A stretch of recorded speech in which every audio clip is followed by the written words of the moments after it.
In the 1870s, prominent commentators speculated that Sikhism was in terminal decline and would soon belong to history. Almost 50 years later, the Sikhs emerged with a revived zeal and became a powerful socio-political force in Punjab.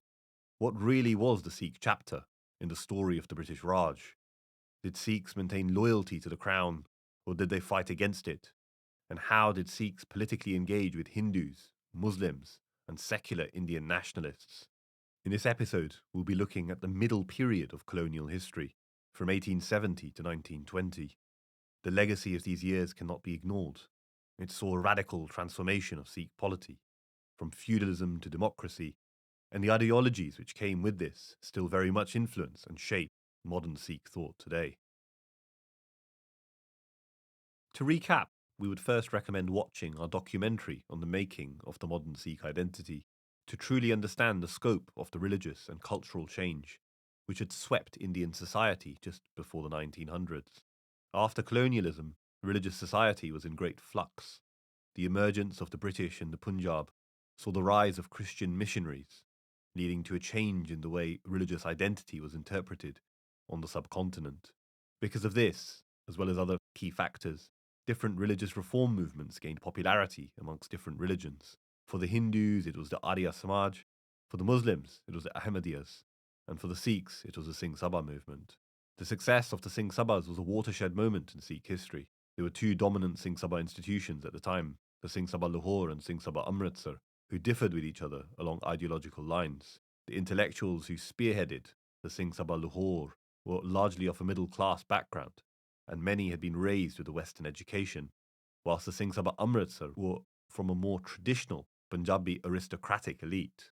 The Singh Sabha Amritsar were of an older generation, and many of them had grown up during the Sikh Raj, and some had been members of older sampradas, including the Gyanis, which we touched upon in our previous episode. In this period of what they perceived to be a religious decline, both organizations had similar goals of wanting to revive the Sikh consciousness. They had a shared goal of returning Sikhi to what they considered as its pristine purity, and they felt that education and religious reform would be the best way to do this.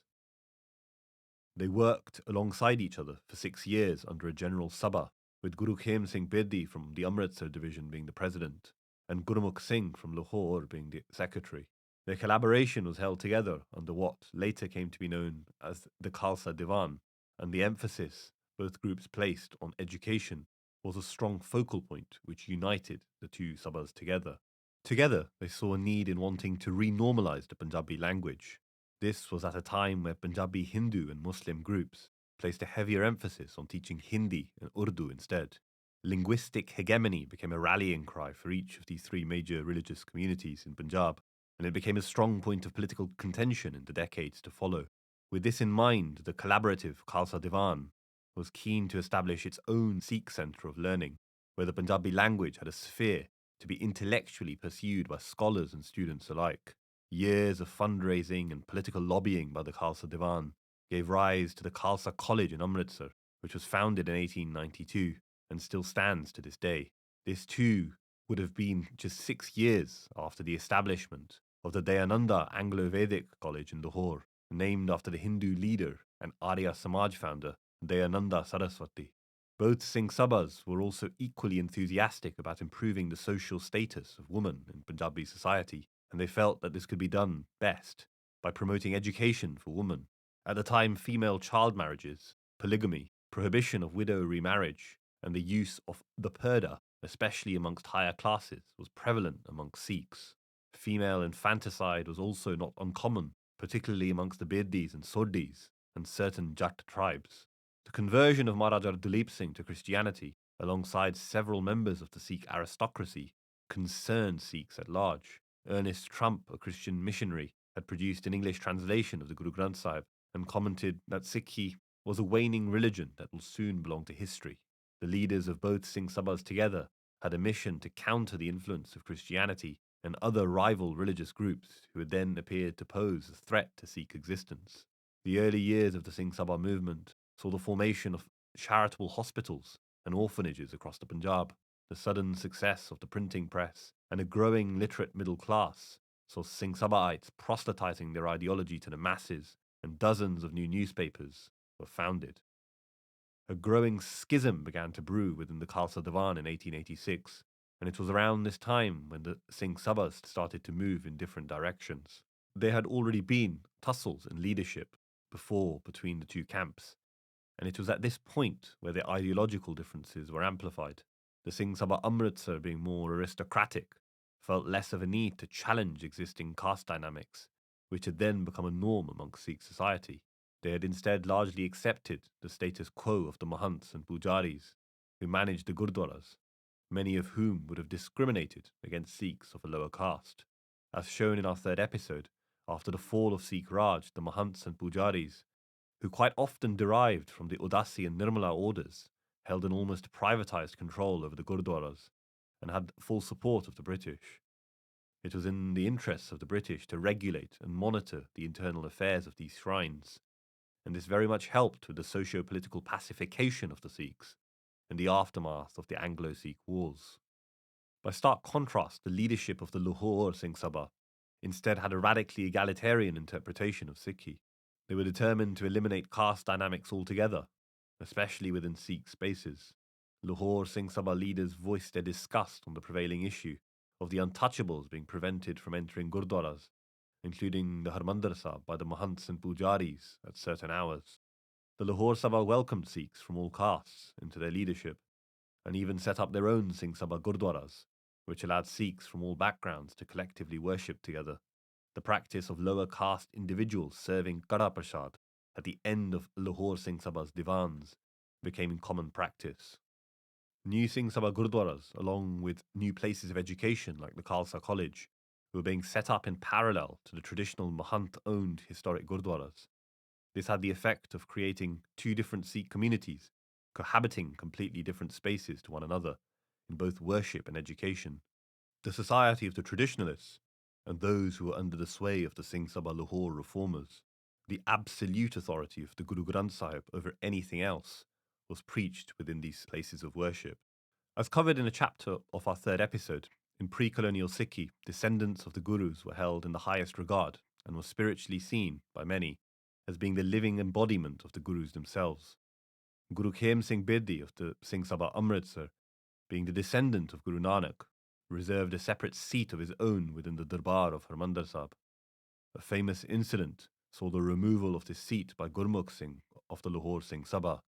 This would have been in line with the ideology of the Lahore Sabha, who disregarded the divinity of spiritual intermediaries outside of the Guru Granth and Guru Panth as a collective.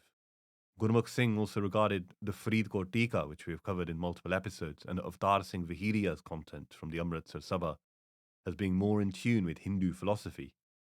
In the competitive religious environment of the time, Sikh educationists adopted a more scientific approach to Sikh philosophy and readily made use of tropes which associated superstition and irrationality with Hinduism.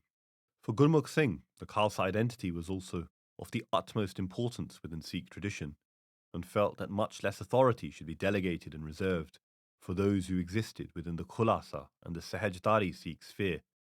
Because of this, he strongly opposed Guru Khem Singh Bedi's initiative of renaming the Singh Sabhas into the Sikh Sabha.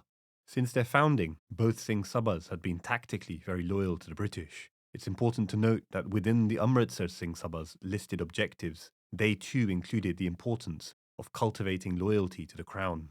This all changed following the news of Maharaja Dalip Singh's recent conversion back into the fold of Sikhi, and the anticipated optimism about his potential return. To Gurmukh Singh's annoyance, the Khalsa Diwan released a publication in favour of his return. The author of Khurshidi Khalsa, Baba Nihal Singh, was driven out of the organisation by Gurmukh Singh because of this. Gurmukh Singh also handed over a letter to the Lieutenant Governor, highlighting the plans of the return of Maharaja Dalip Singh. This angered Guru Khem Singh Bedi and Raja Bikram Singh from the Amritsar division, and in turn Gurmukh Singh was removed. They declared that no one should follow him. Whoever will follow him will be considered liable to be proclaimed an apostate. From here on, the two Sabhas worked completely separately.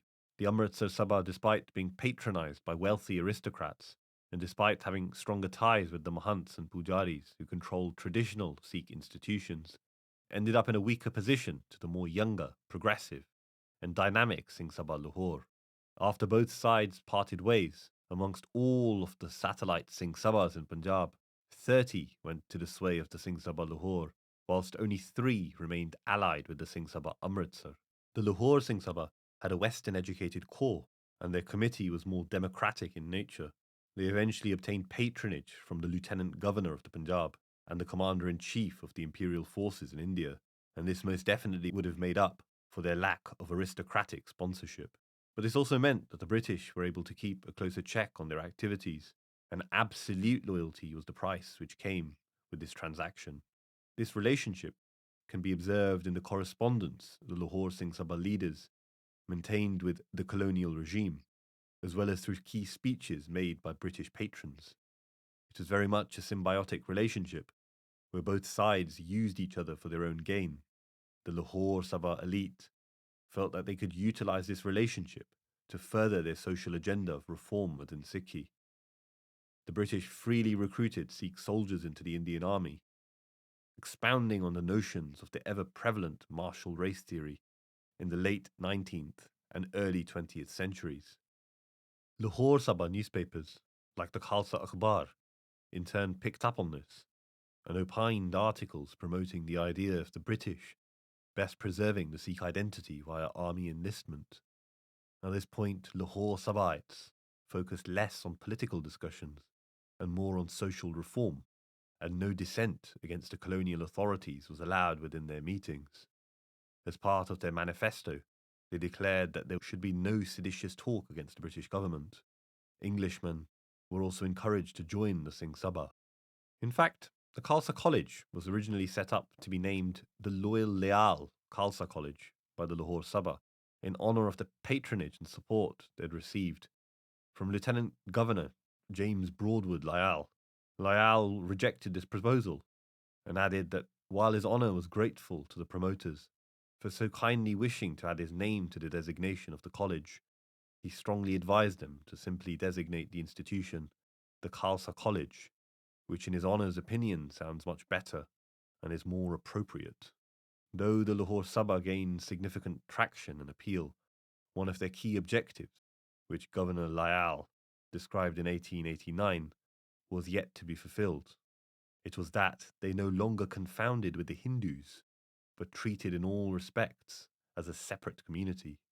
The ideological rivalry with the Amritsar Sabha regarding this matter continued for all to see on the occasion of the Diamond Jubilee in Lahore. Guru Khem Singh Bedi, Bhai Maya Singh, and Gyani Dit Singh all attended a town hall event and participated in a Hindu conference. Here, Guru Khem Singh Bedi agreed on a motion that Sikhs were part of a broader Hindu community and that separating the two would not be a success. Bhai Maya Singh and Gyani Dit Singh of the Lahore division voted against this. However, their votes had little effect and were drowned out amongst the majority Hindu attendees of the conference. It is worth mentioning, however, that this was a period where Hinduism also began to be seen as a socio-political entity in its own right. Modern-day Hindutva also has its origins in the colonial period. Prior to the British, the word Hindu, instead, was used as a very broad collective to describe the native peoples of the subcontinent who were not Muslim or Christian. This was a time where a new Hindu political consciousness emerged, and many Sikhs were keen to distance themselves from it, in line with Guru Gobind Singh consecrating the Khalsa as a Tisar Panth, or third path. The idea of the Khalsa as a separate community had formed within texts attributed to Guru Gobind Singh, as well as from the corpus of Rehatnama literature of the early 1700s. The century ended with a series of legal cases, which were to the detriment of the Lahore Sabha's cause. The Dayal Singh Majitia case concerned a posthumous property dispute, where a court had adjudicated that Sikhs were legally Hindus. Taking full advantage of this verdict, the Arya Samaj publicised the polemics of a Sikh Arya by Jagat Singh, who stated in Risala Sat Prakash that Sikhism was merely an earlier version of the Arya Samaj. Another Arya member, Baba Narayan Singh, published Sikh Hindu Hain, Sikhs are Hindus, which in turn led to the famous retorts coming from Bhai Gan Singh Nabha in his famous Hum Hindu Nahi. Another prominent case saw a Lahore court ruling that Sikhs were Hindus. Arya Samajists amplified the news of this verdict and complemented these headlines with scores of tracts targeting the idea of Sikh exceptionalism. They often employed Sikh preachers within their ranks to do this. The Arya Samajists of the Vachowali group publicly converted 30 lower caste Sikhs and ceremoniously shaved their heads. They were urged to stop this by both the Singh Sabhas of Lahore and Amritsar, who together were united in their opposition to the conversion of Sikhs. Those who had converted relayed back their concerns about caste discrimination they had experienced in Gurdwaras. Shuddhi Sabhas were set up by the Sikhs in response, and this was an initiative to bring apostates back into the Sikh fold.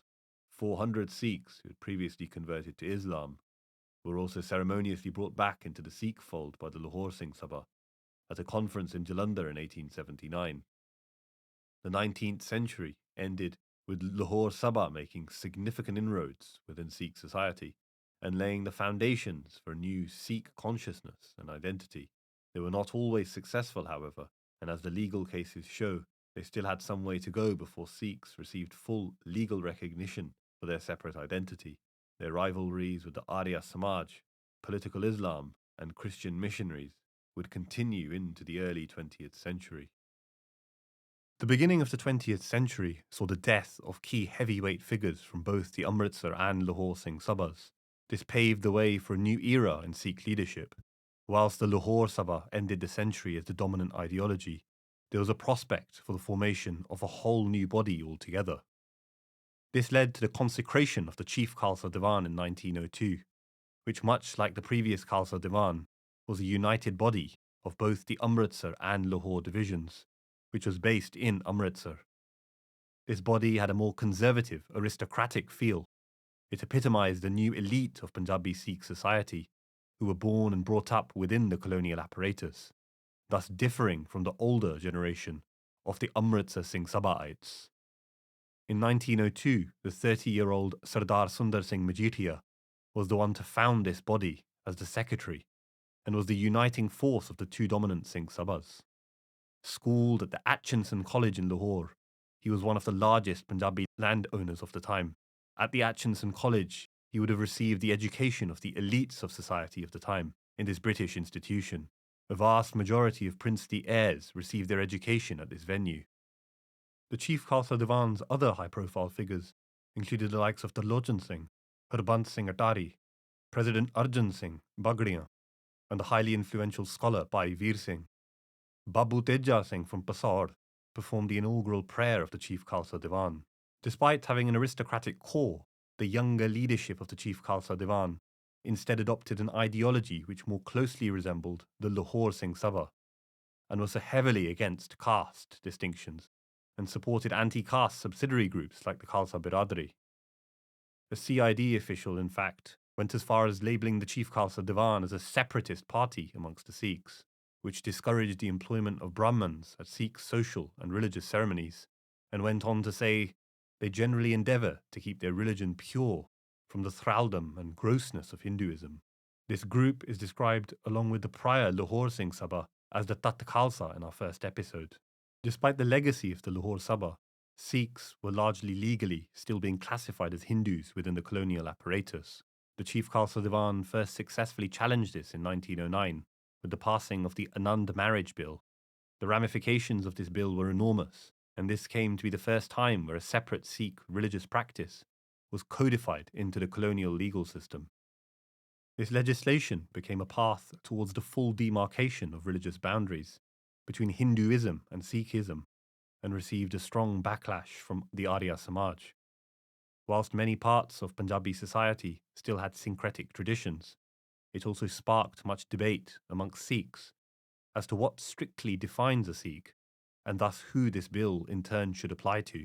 This bill was largely passed through the efforts of Maharaja Ripu Daman Singh of Nabha, who strongly resonated with the Chief Khalsa Diwan's separatism from Hinduism. The Sikh princely state of Nabha, under Maharaja Ripu Daman Singh, continued to support the campaigns of the Neo-Sikhs in their reform.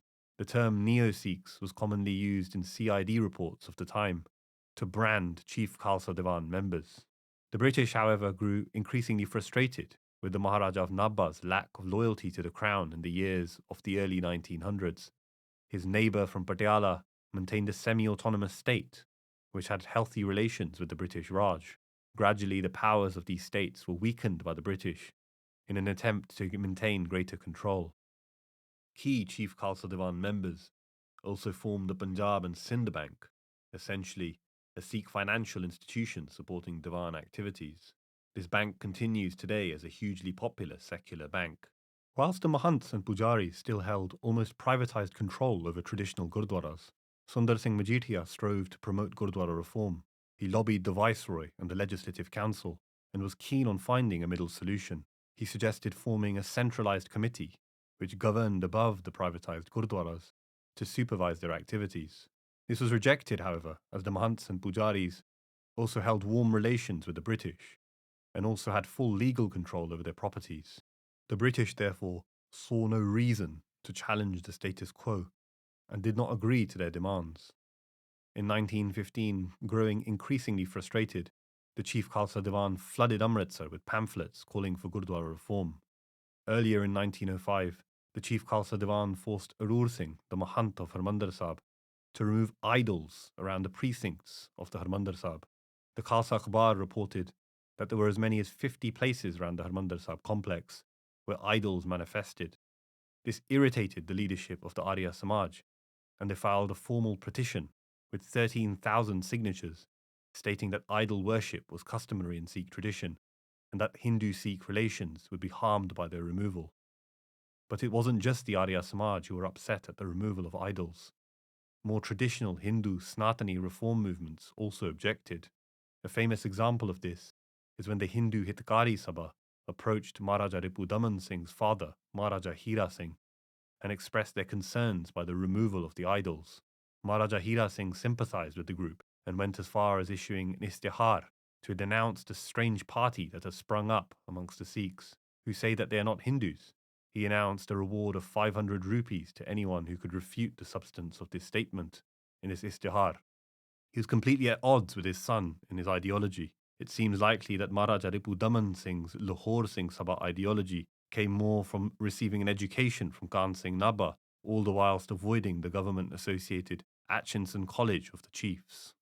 Though the Chief Khalsa Diwan largely maintained good relations with the British and were most definitely a loyalist body, they were still defiant in taking part in lobbying for Sikh interests and being involved in agitations, the most notable of which was the Kirpan agitation of 1914 to remove the ban of wearing kirpans under the Indian Arms Act 1878.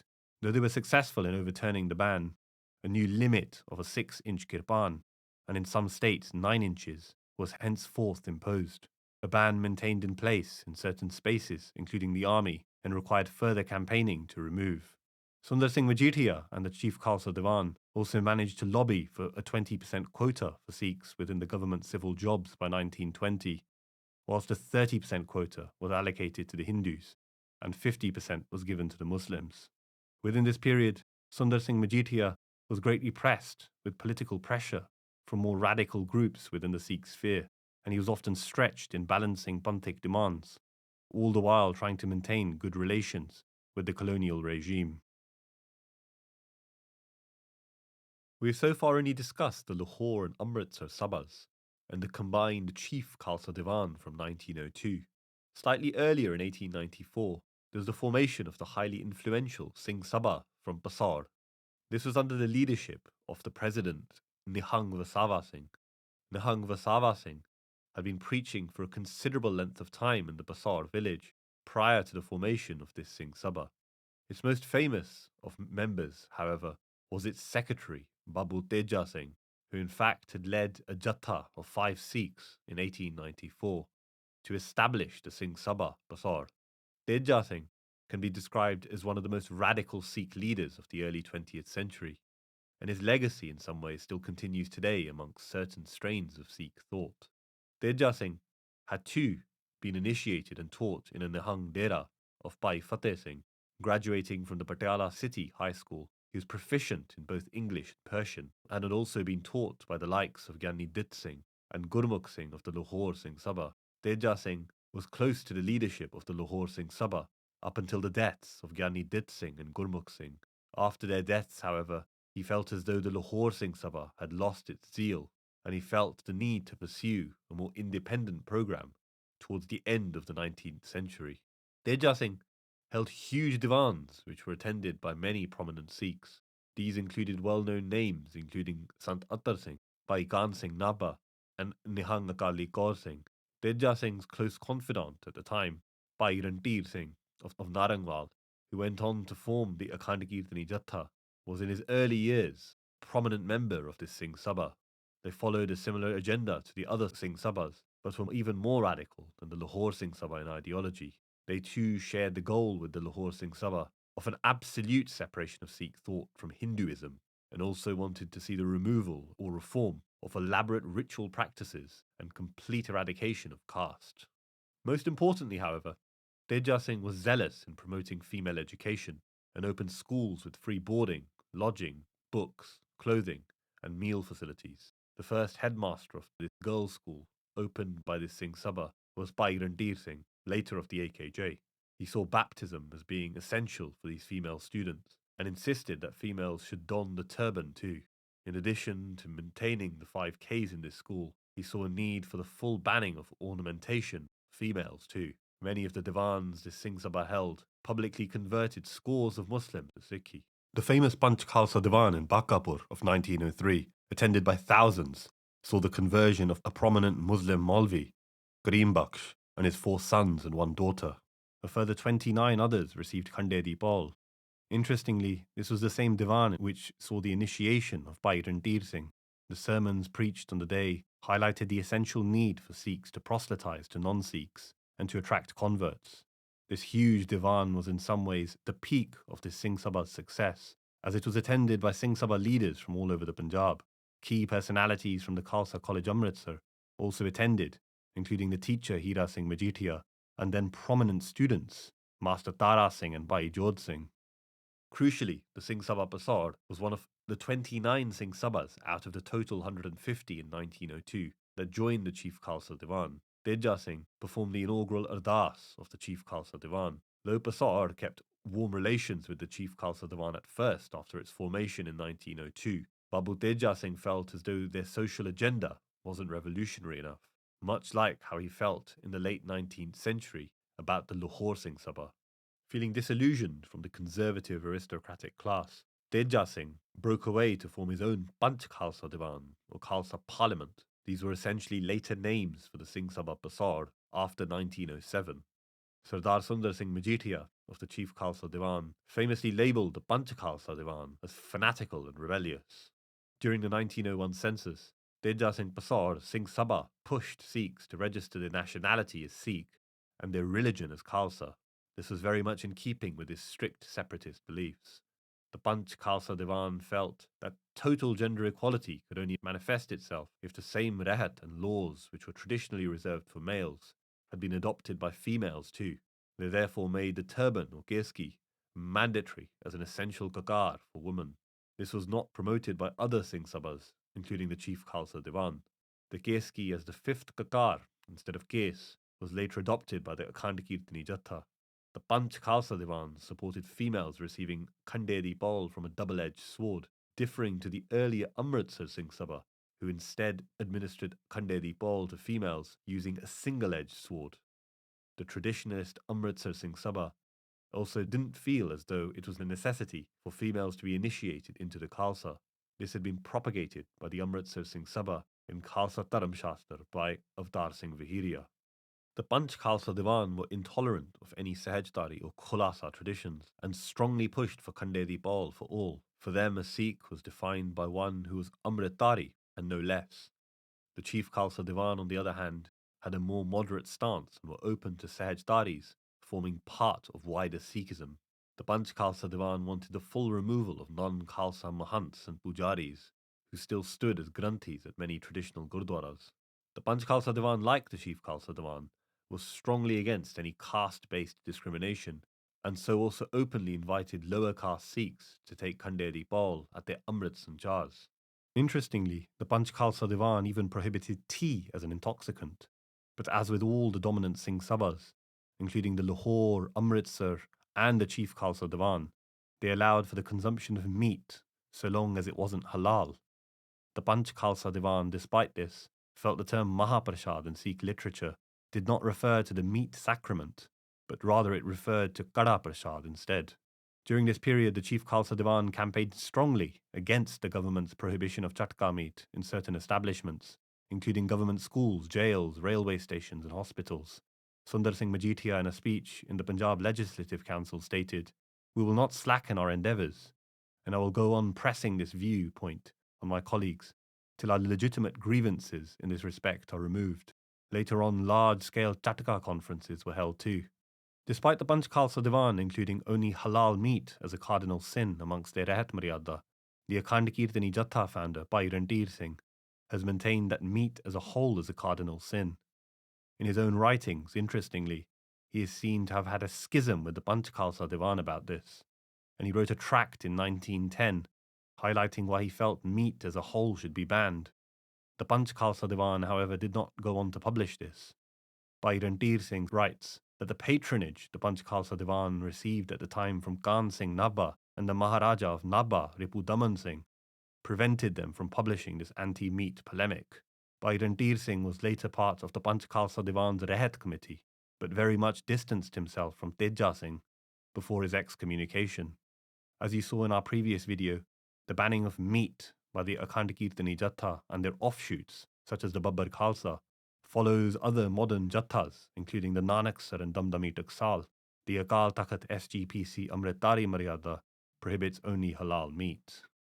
Amongst the Panch Khalsa Diwan, there was also a prohibition on accepting food from anyone who hadn't been initiated with Khande Dipal as part of their strict Bibeki traditions. This had perhaps continued from Nihang Vasava Singh, who was their first president and was a Bibeki Sikh, along with Teja Singh being initiated within a Nihang Dera. This was strictly employed and was added as a fifth cardinal sin in Panch Khalsa Diwan's Rehat Maryada, unlike that of the Chief Khalsa Diwan, and later the Akal Takht Code of Conduct.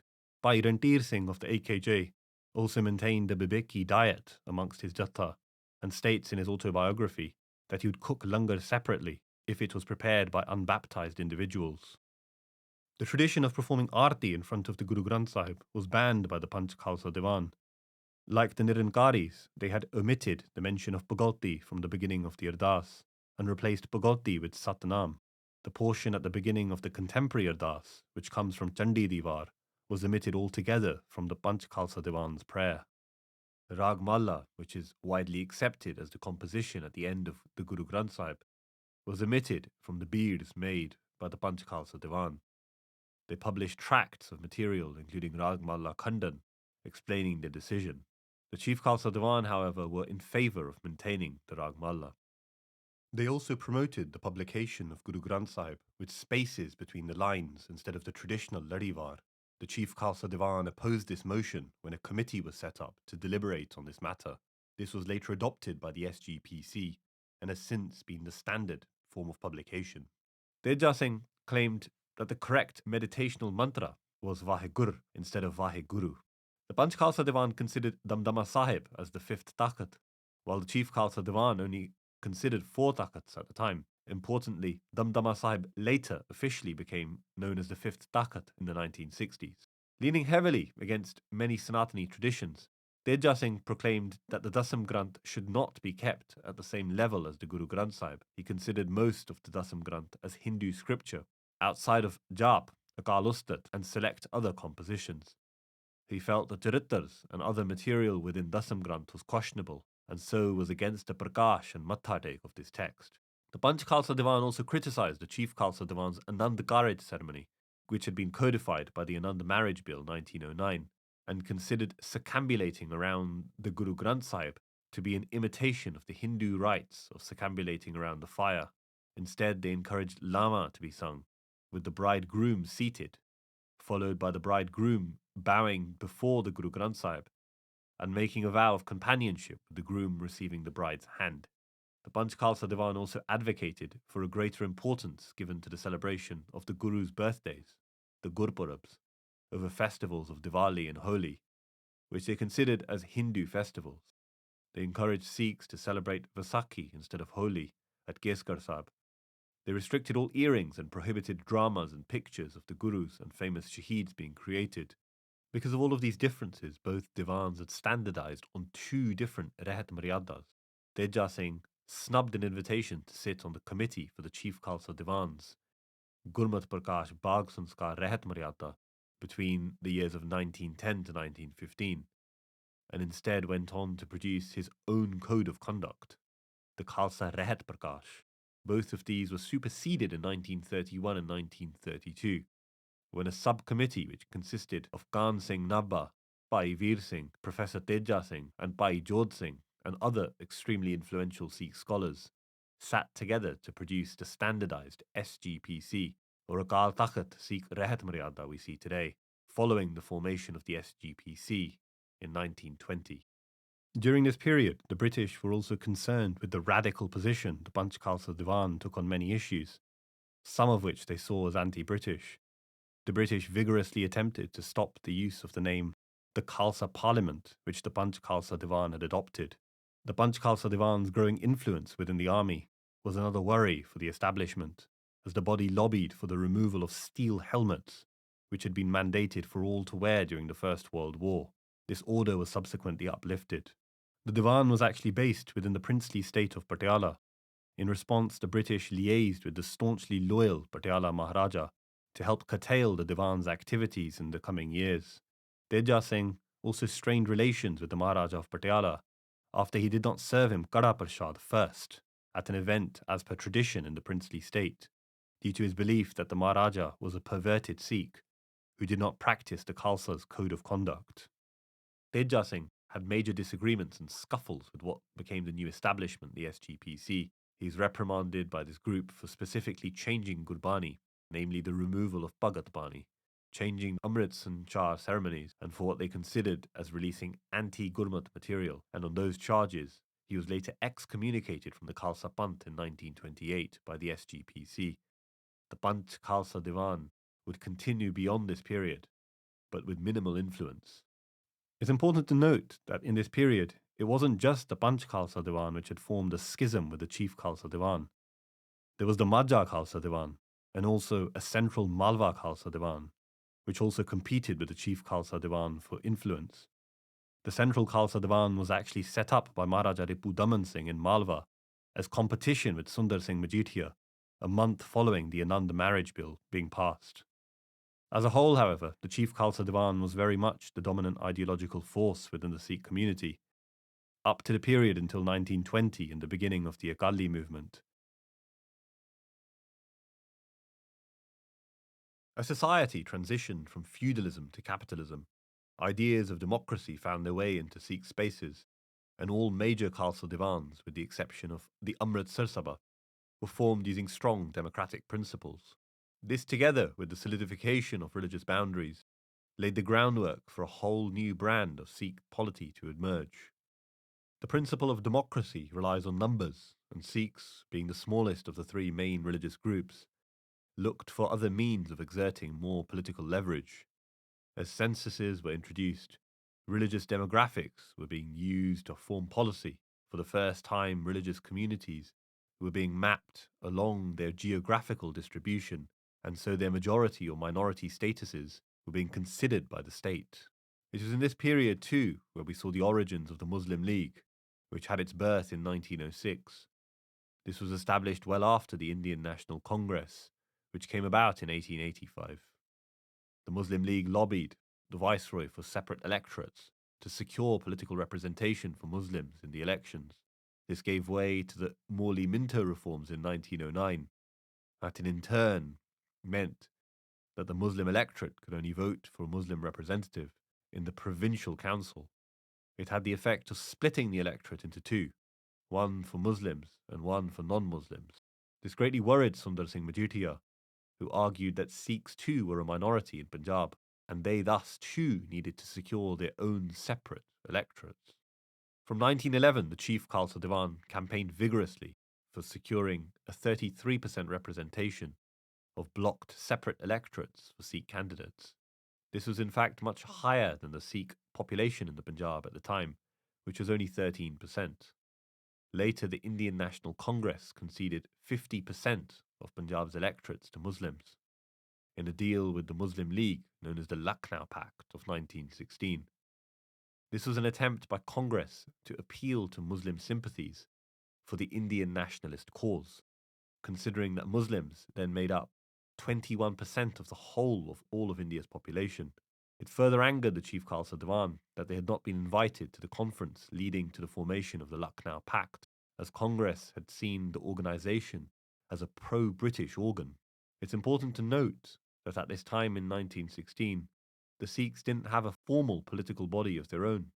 The Chief Khalsa Diwan was very much an organisation to deliver social reform instead of being a political party in and of itself. The Khalsa advocate interpreted the lack of any real concessions in the Lucknow Pact for the Sikhs as a consequence of Sikhs not being involved in nationalistic politics on an all India level at this point. The Chief Khalsa Diwan maintained loyalty to the British through the course of the First World War.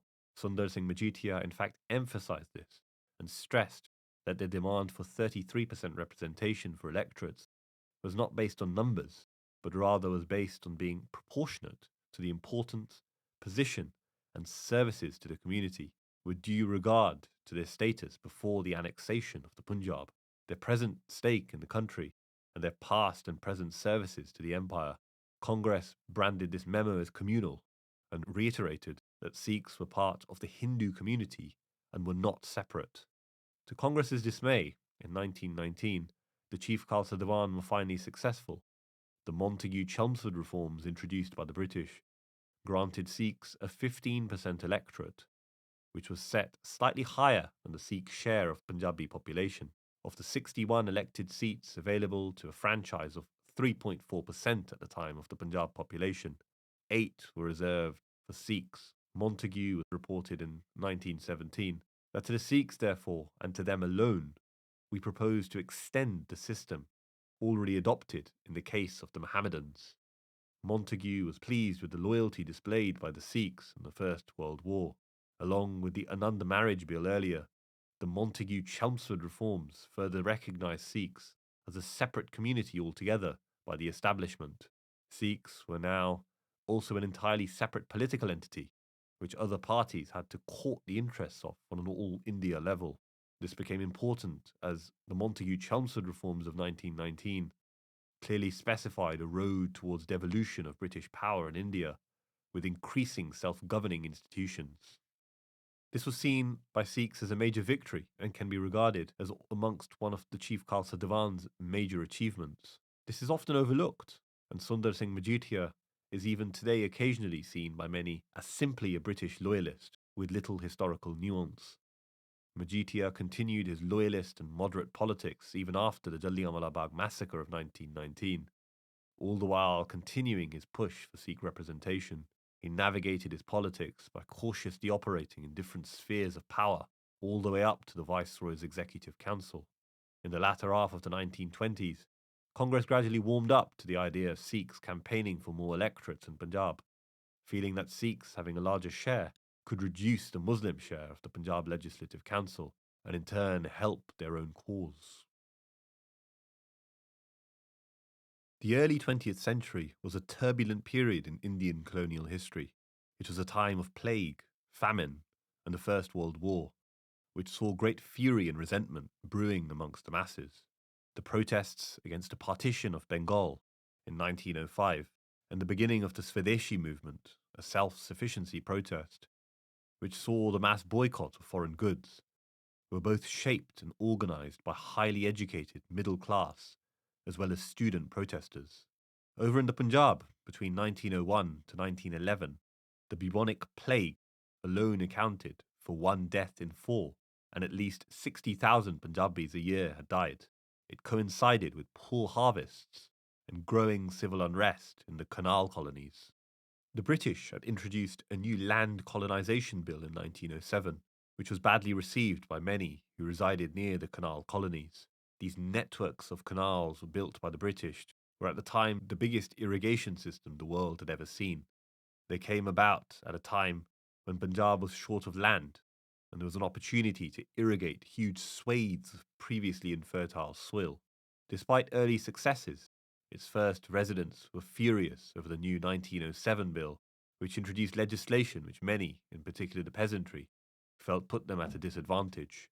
This led to the beginning of a wave of farmers' protests, These were spearheaded by the likes of Harbant Singh Atari from the chief Khalsa Diwan, and also Lajpat Rai and Ajit Singh from the Arya Samaj. The British observed that many of the protesters came from the educated elite of society. Institutions like the Arya Samaj, and in particular their DAV college in Lahore, acquired a seditious reputation because of this. The alienation of large portions of the population worried Viceroy Morley, and fearing of further agitation, he later revoked this policy. Whilst this was going on, the Khalsa College Amritsar saw a wave of student radicalism. Major Hill, a British official on the college's managing committee, firmly believed that the position of honorary engineer should be replaced and awarded to a paid English professional. Sikhs at the college, however, insisted that Dharam Singh should maintain his position and outlined that he had constructed the college's main building with a labour of love. Major Hill ridiculed these objections as being nonsense and ordered for the dismissal of Dharam Singh in 1907. The then 22-year-old student Tara Singh, who later came to be known as the famous Master Tara Singh, perhaps the most consequential Sikh leader of the 20th century, led a committee in response to this dismissal and started an agitation against British interference. Master Tara Singh in his autobiography stated that he fast formed alliances with the Swadeshi movement, and together the students gave a warm, rousing reception to Gopal Krishan Gokhale, Congress leader of the time, when he visited the college. The government then set up their own committee for the college's governance. This committee comprised of a greater British contingent, as well as the Commissioner of Lahore, wealthy aristocrats, and the moderate Chief Khalsa Diwan's leader Sundar Singh Majitia too. In anger of this, portions of the Sikh press published seditious pamphlets, the most notable being Ki Khalsa College Sikhs da hai, which was banned by the state. Master Tara Singh, in his autobiography, went further in saying, "From that day I became an opponent of the government, and ever since I've participated in anti-government agitations." Despite continuous government interference between 1912 and 1920, the college saw a sudden growth in intake and even went on to exceed the capacity of the rival DAV College and the Islamia College. This in part was due to receiving royal patronage from wealthy aristocrats who were aligned with the establishment. This period saw the birth of a separate annual Sikh educational conference, which aided in somewhat inadvertently bypassing British monopoly over the Khalsa College Amritsar. It brought in large funding, allowing for the opening of a vast network of new Sikh schools. Though the Sikh Educational Conference was set up to be a non-political organisation by Sundar Singh Majitia, it had invited the likes of Professor Jodh Singh, who a CID official described as being irreconcilably hostile to the British. In a famous speech at the conference in 1910, Jodh Singh was charged for delivering a seditious diatribe. Many Sikhs were also angered by the government's proposal to remove a stone wall around Gurdwara Rakabganj in Delhi, a historic Gurdwara where Guru Tegh Bahadur's body was cremated. The government planned to make space for a new vice-regal residency, and the commissioner was well aware of any potential offence this may cause Sikhs. With this in mind, he vetoed against levelling the site in its entirety and opted only to annex a small building within the Gurdwara grounds. Whilst this was in the works, he deposited 40,000 rupees to maintain warm relations with the Gurdwara's committee. The Chief Khalsa Diwan defended the government's decision and disseminated pamphlets showing that no damage had been done to the main structure of the Gurdwara. This left many Sikhs frustrated, and an opportunity now presented for an openly anti-British outlet to gain popularity. One such organisation was the Layalpur Group, which later became the Bar Khalsa Diwan of Master Tara Singh and Sardar Harchand Singh. On visiting Delhi, Harchand Singh aired his disgust at the Chief Khalsa Diwan's complicity, and his opinion pieces were amplified all over Punjab. At the April Educational Conference, this gave the Layalpur Group the political momentum to push for a motion for the complete restoration of the wall of Rakabganj. They were, however, disrupted at the conference, and so they stormed out in disgust. Worrying about the rise of radicalism, the Chief Khalsa Diwan, in response, passed a mild resolution which humbly asked the government to restore the wall to its original condition. Worrying about antagonizing the British, they added a caveat which made it clear that they would still accept the government's decision. Their meetings with the British ended on an agreeable note. The British, in turn, accepted the proposals of the Chief Khalsa Diwan, all the while confiscating the Layalpur group's newspapers. The situation de escalated and reached a stalemate for some time after this due to the First World War. Growing impatient, in 1920 the Layalpur group recruited a Shahidi Jatha of 700 Sikhs, threatening to march to Rakabganj Gurdwara, attempting to reconstruct the Gurdwara wall with their own hands. The government gave in to their agitation and began work on constructing the wall themselves before the Shahidi Jatha could. The turbulent period of agrarian disturbances led to many of Punjab's peasantry migrating abroad for better pastures. It was common to make the journey towards Canada, and despite being welcomed at first, many white labourers saw them as a threat to their job security. The government of Canada tried to stop the steady stream of Indian migrants, and portions of the Canadian press had characterised Indians as filthy beasts who came to Canada penniless. Amongst Sikh migrants, sources suggest there being much hostility to the British regime. The Committee of the Vancouver Sikh Temple in 1909 resolved that none of its members should wear any kind of medals, buttons, uniforms, or insignia which they saw as being subservient to British supremacy. 4 years later, in 1913, a delegation visited the Governor General of India to explain the discrimination they faced at the hands of the Canadian federal government. This delegation saw no success on their visit to India.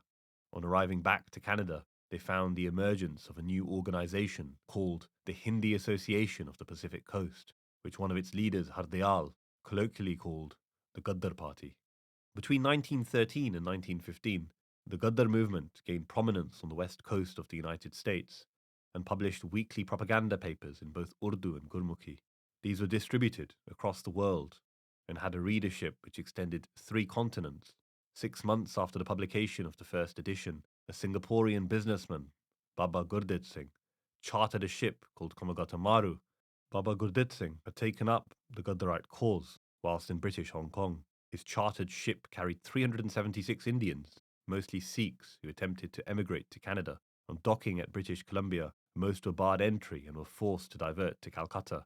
The colonial regime attempted to make arrests on their arrival back to India. A riot erupted and 18 passengers were killed when the authorities opened fire. In the years which followed, thousands of Gaddarite revolutionaries from Canada, the United States, Hong Kong, and Shanghai attempted entry into India. In this period, almost 3,000 arrests were made by the colonial police in Calcutta and Ludhiana. The Gaddarites who had escaped capture attempted to form an underground army, but this was uncovered and foiled by British intelligence before it gained momentum. The leadership of the Chief Khalsa Diwan were heavily against this movement. Despite being a prominent movement in the diaspora, it failed to reach great heights of support in Punjab. Though the Gaddarites were secular Indian nationalists, they expressed their desire for freedom through a Sikh framework. Its leaders cited the works of Bhai Veer Singh and Gyani Gyan Singh's Pant Prakash as inspiration for their cause. Many British Indian Army soldiers who fought in the First World War returned back to their villages in Punjab in 1918. Through the war, many of these soldiers came into contact with Indian nationalist propaganda. On returning, they experienced many economic hardships. They saw cuts to their pensions and a rapid rise in the cost of living. The failure of the monsoon season affected the Jat peasantry, and the urban population also had a special tax imposed to it. Growing suspicious of large-scale civil disobedience, the government introduced the Rowlatt Act of 1919, which continued the wartime curtailing of civil freedoms and gave suspected political dissidents closed court hearings. Gandhi resented this act and called it an affront to the nation, leading to mass nationwide action in April 1919. In the same month, the army opened fire at Jallianwala Bagh, killing several hundreds of Indians. This led to the imposition of martial law in Punjab. The premier Sikh leader, Sundar Singh Majutiya, published a manifesto on the front page of the Khalsa Advocate, which headlined, "National traditions should be scrupulously maintained." He called for calm and encouraged the Sikhs to maintain traditional loyalty to the throne of His Majesty, the King Emperor. Much of the Sikh press, in response, slated the Chief Khalsa Diwan as a loyalist, oligarchical outlet. Jallianwala Bagh came to be a transformative moment for Sikhs. Ever since the Singh Sabha movement, mainstream Sikh leaders from the Singh Sabhas and the Chief Khalsa Diwan prioritized on making social change within Sikh society. They largely remained loyal to the colonial regime to pursue this. At the point of Jallianwala Bagh in 1919, however, the legacy of the Singh Sabha Lahore had already come into effect amongst the Punjabi masses, and after almost 4 decades of social reform, more defined religious boundaries between Hinduism and Sikhism had already been consolidated. Hindu assimilationist groups like the Arya Samaj appeared less of a threat to Sikh existence. A younger and more radical generation who took the Singh Sabha Lahore-inspired Sikhi for granted were instead more determined on joining a nationalist, anti-British cause for self-rule and independence. A major shift from social reform towards politics took place in 1919, and this led to the birth of the first Sikh political party, the Central Sikh League. The Central Sikh League originated as a breakaway group from the more radical wing of the Chief Khalsa Diwan and formed as an explicitly political organisation. Its founding fathers largely came from the former Chief Khalsa Diwan and the more radical Layalpur group, the Bar Khalsa Diwan. Since 1914 and the Rakabganj incident, the Layalpur group had already been printing tracts against the Chief Khalsa Diwan and the government in their weekly Urdu newspaper called the Khalsa. Their agenda was to come to the forefront with the birth of the Central Sikh League. Overall, the Central Sikh League's core leadership comprised of retired military officials and civil servants, journalists, lawyers, and doctors. Bhai Jodh Singh was recognized as one of their most esteemed founders, being a professor of theology at the Khalsa College in Amritsar. It also included other prominent Sikhs of the time, including Sardar Singh, Mangal Singh Gill, Hira Singh, and Master Tara Singh. They formed in March, a month before Jallianwala Bagh, and fast gained momentum in the aftermath of the tragedy. Together, Jallianwala Bagh, Gandhi's non-cooperation program, the Rowlatt Bills, with the introduction of martial law in Punjab for a considerable period of time after the First World War, played a role in shifting the Sikh masses towards the nationalistic cause. With separate Sikh electorates already being in place, the perfect opportunity presented for the rapid success of a Sikh-centered party. They held their first annual session in the December of the same year, where they discussed their potential policy pledges, which also included a Sikh-centric social agenda. Their focus was to regain control over Harmandir Sahib and other gurdwaras which were under the rule of the Mahants. This hadn't been addressed directly up until this moment. Though the Chief Khalsa Diwan tried to lobby for reform, they had been unsuccessful. The Central Sikh League also sought to address the underrepresentation of Sikhs in different government offices. Interestingly, from their get-go, they maintained warm relations with both Congress and the All India Muslim League, and even went as far as hosting their first session in parallel with the 34th annual Congress session and the 13th annual Muslim League session. They cited that this was an attempt to learn from these politically advanced organizations. Prominent Congress leaders, including Gandhi, Motilal Nehru, and Madan Mohan Malviya, all attended in solidarity and were enthusiastic to hear the Central Sikh League's shared goal of Swaraj, or self-rule for India. Malviya delivered a speech on behalf of Congress, assuring the community that Congress would protect the interests of the Sikhs. At this point, Congress saw the Sikhs as a useful vote bank in Punjab for their nationalistic cause. Together at the conference, they passed a resolution which is almost identical to Congress's cause of non-cooperation with the government, with an additional statement that the government had neglected the rights of the Sikhs. The alliance with Congress, however, did not stop the Central Sikh League pursuing an agenda which was Sikh-centric. They in fact even lobbied Congress to include a black colour in their national flag to symbolise the separate Sikh identity. The Central Sikh League effectively gave Sikhs an outlet to pursue both a Panthic and an Indian nationalistic cause. Radical Sikh attention now turned towards Arur Singh, who was the manager of the Harmandir Sahib complex. He'd in fact been anointed as Sir Arur Singh of the Golden Temple and maintained warm relations with General Daya. In fact, in the aftermath of Jallianwala Bagh, the Pujaris in control of Harmandir Sahib had offered a saropa to General Daya and asked him to take Khande di Paul, which he refused on the grounds that he smoked tobacco. A decade earlier, journalist Hira Singh Durd, the key Central Sikh leader, reported litter around the Parkarma, and Brahmins and beggars were said to have been crowding the passageways around the complex. Corruption was rampant, and the Gurdwara committee was said to have clamped down on any reformist activity within the grounds of the complex. The Central Sikh League demanded this foremost seat of the Sikh faith should be placed in the hands of a representative body of the Sikhs, constituted on an elective basis and responsible for its action to the Panth at large. The Central Sikh League released a new daily in the May of 1920, titled the Akali, named in honour of the famous Sikh Shaheed Akali Fulla Singh. The Akali newspaper launched a crusade against the Chief Khalsa Diwan by initiating a debate whether the Diwan was a true representative voice of the Sikh community. It was to mark a new era in Sikh politics, for the Akali movement and the Sikh struggle for Indian independence was to begin. Thank you for watching. The full set of sources used in this production can be found in the description below. And as always, please like, subscribe, comment, and share. If you'd like to get in touch with us and follow more of our content, we can be found on Instagram at Khalsa Productions.